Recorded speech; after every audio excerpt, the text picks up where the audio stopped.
Hi and welcome back to House Renovations with me, Sam, and we're back in the master bedroom. So I've now plastered this wall and got it nice and smooth, and the next thing I'm going to do is try and add some electrical sockets. This house was built in the 70s where common electronics, especially like phones, tablets, those kind of things weren't that common. So we have one plug socket in the whole of the master bedroom in the far corner just next to the window. What I'm going to do is I'm going to add two more plug sockets. I'm going to add one set here on the left hand side of where the bed is going to go and another pair on the right hand side.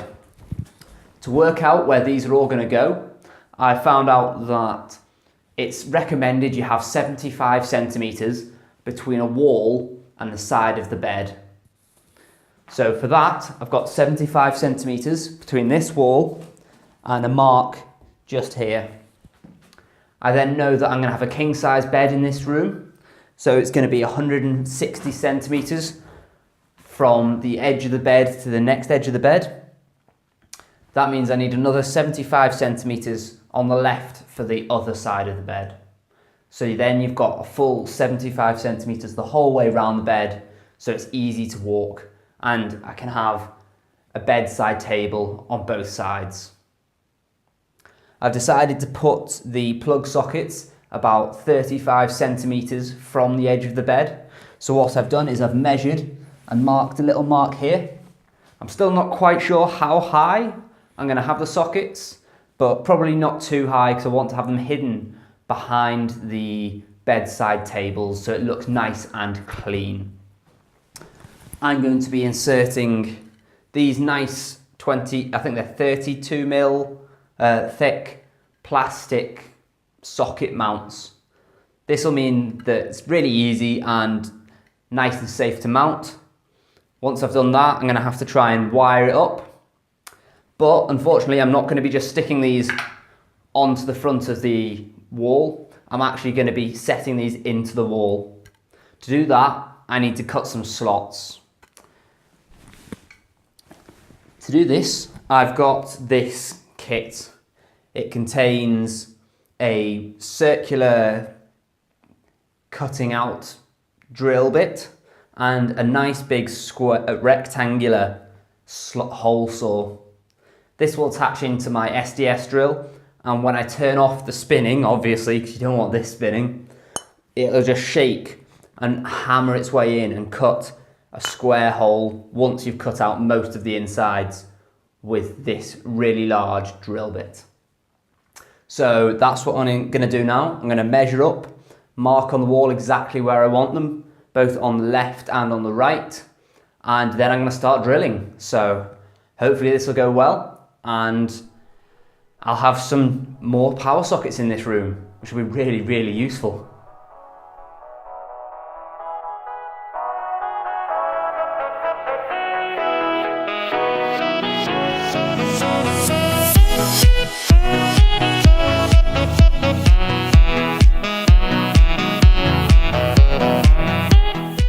So what I've done now is I've marked up a vertical line from the points at which I want my sockets. I've decided to go with sockets with a centre about exactly 40 centimetres from the floor. I initially went with 30, but when I put the box against the wall, it just seemed a little bit low. So I've knocked it up to 40 centimetres. At that point, I then drew a horizontal line using a level, and then to get the hole saw working, you need to have two holes which are 33 millimeters either side of your center line. This means that the cutting out drill bit, this one right here, can slot into those two holes and make sure that you're cutting out the right amount and the right distance apart, so that all the material that needs to go gets cut out by this before the square hole saw comes and makes it a lot more neat. So now I've got that, I need to drill those three holes. Then I need to come back with this on two of the outside holes to clear out the center. Finally, I need to come back with that square hole saw and finish it up. I know that the square hole saw is slightly smaller than the box I've got, and that is designed so that you can come back with a chisel afterwards and chisel it away so you get a really close, smooth finish. So that's what I'm going to get on with now.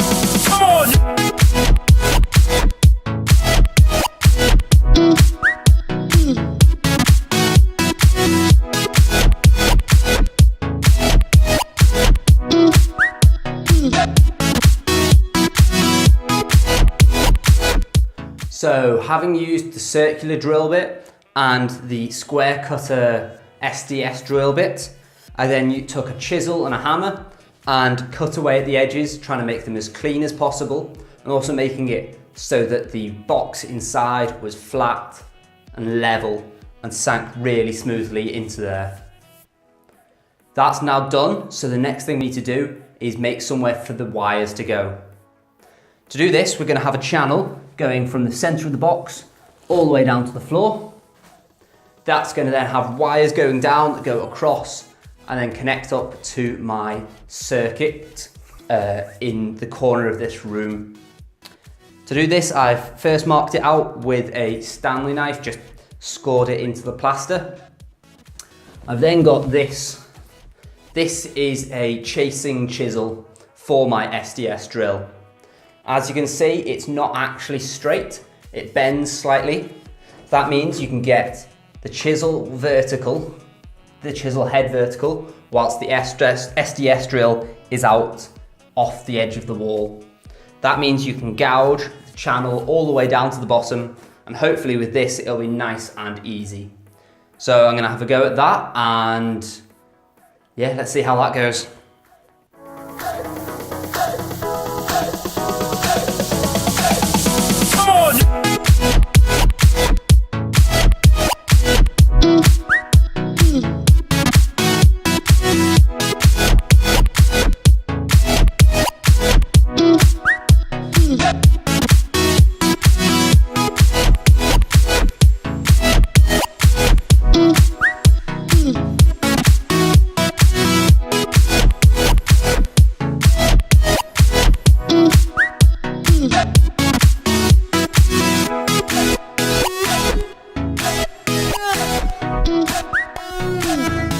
So, as you might be able to see, that was a little bit less successful than I'd hoped.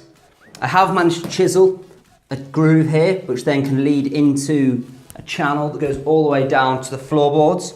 That's going to be under a new layer of plaster, which I'm going to have to redo. Unfortunately, because this is such a powerful drill, it has flaked off some of the plaster that I put on, as well as opened up quite a large gap just below the socket.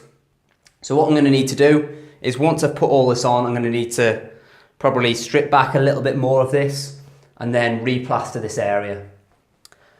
Having looked at the plaster that I've been doing and thinking this was absolutely incredible, I've been going back over it and finding lots of little niggles and little scratches and grooves. So I think I'm going to end up wallpapering this anyway. So this doesn't have to be as perfect as the way I was trying to do it earlier.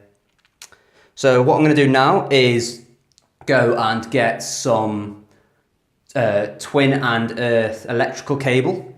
I'm going to drill a hole into the floorboards and try and thread it through. I'm not going to wire it up now because we need to get the electrics downstairs sorted first. So I don't want to touch any of the actual electronics that are live until that is done.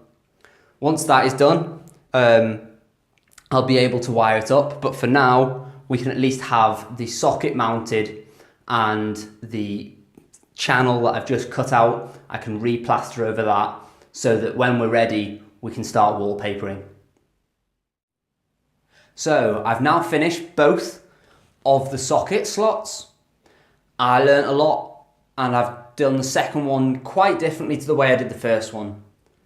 The first thing I did is when I drilled the circle holes for most of the cutouts, instead of cutting out the square and making it nice and flush, I actually used the chisel to carve out the cable slot first.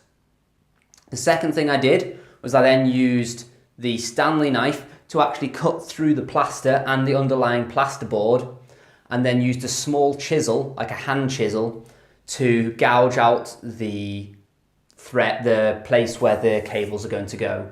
That meant I didn't use my big SDS power chisel, because on this one it just made too much mess and ripped off too much excess plaster. It made it a lot cleaner and didn't take a whole lot longer. The last thing I did was I kept it a lot cleaner. I kept the hoover nearby, and instead of just blowing dust everywhere every time I tried to clear out the hole, I just hoovered it up, and it meant there's a lot less mess at the end, and it was a lot nicer to work in a slightly cleaner area. So now that both of them are done, I can get the cables and lay them. Unfortunately, I think I might have to actually take up some of the floorboards to be able to get underneath and access so I can actually thread the cables through, so I might have to do that later. So for now, what I'm going to do is leave these and move on to the next part of the house. The next thing I need to do is get everything ready for this room. There's a couple more things I need to do in this room before I can start painting. First, I need to plaster the two opposite walls. I need to clean everything off this roof because there's still little bits of the old wallpaper, and when I re-wallpaper the roof, it needs to be as smooth as possible. Once that's all done, I've got some wallpaper coming, I think on Tuesday, so then I can cover the whole room in wallpaper. Then I've got the electrical sockets to wire up. Once they're wired up, I can start painting, and then, well, I suppose after that is just get some carpet in and move in. Thank you for watching this video. If you've liked it, make sure to give it a like. If you want to see more videos in the series and see how this house progresses, make sure to subscribe and hit that bell icon to make sure you get updated every time I upload a video. So thank you again for watching, and hopefully I'll see you next time for more house renovation.